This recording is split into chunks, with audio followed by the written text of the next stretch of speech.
Closer look at those barriers and who is helping overcome them. More than 200,000 people from Lebanon, Egypt, Syria, Iraq, Yemen, and other Arab countries. A U of M study shines the spotlight on barriers they face that are affecting their health.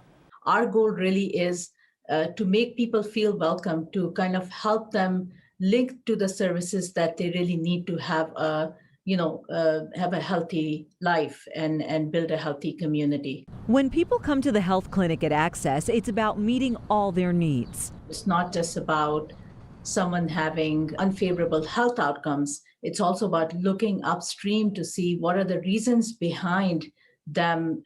Medea Tarek is the deputy director of Access Community Health in Dearborn. She says a recent University of Michigan study is important for looking at the social factors impacting health. A big one, fear of deportation. Another, discrimination, both keeping them from using benefits available to them.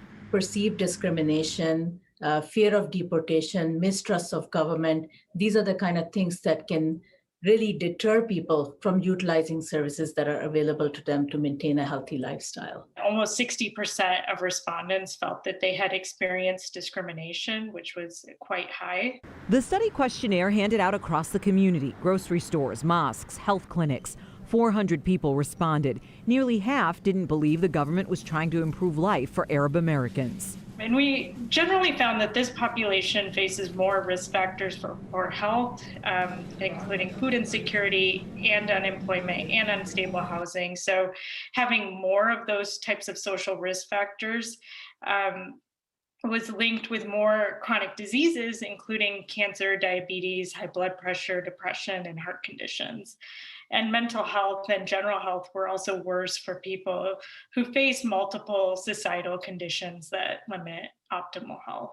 Access says that's why they act as a one-stop shop to assess all of the needs of the people it helps. There's been many cases where we've had somebody come in and see the doctor and then realize that this person has been out of a job for 6 months and they haven't even gone to Michigan Works, for example. We've had cases where people, were in an unsafe situation at home.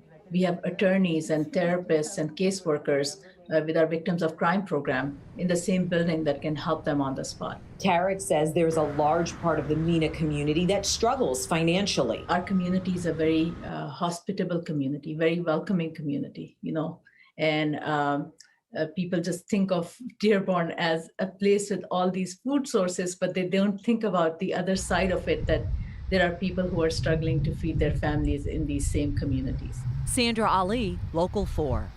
All right, thank you, Sandra. And a big part of the problem, getting the right kind of help to the MENA community, it's not considered a minority by federal agencies. So there is not enough data or information to substantiate there is an issue in the community, and the MENA community can be left out of federal funding.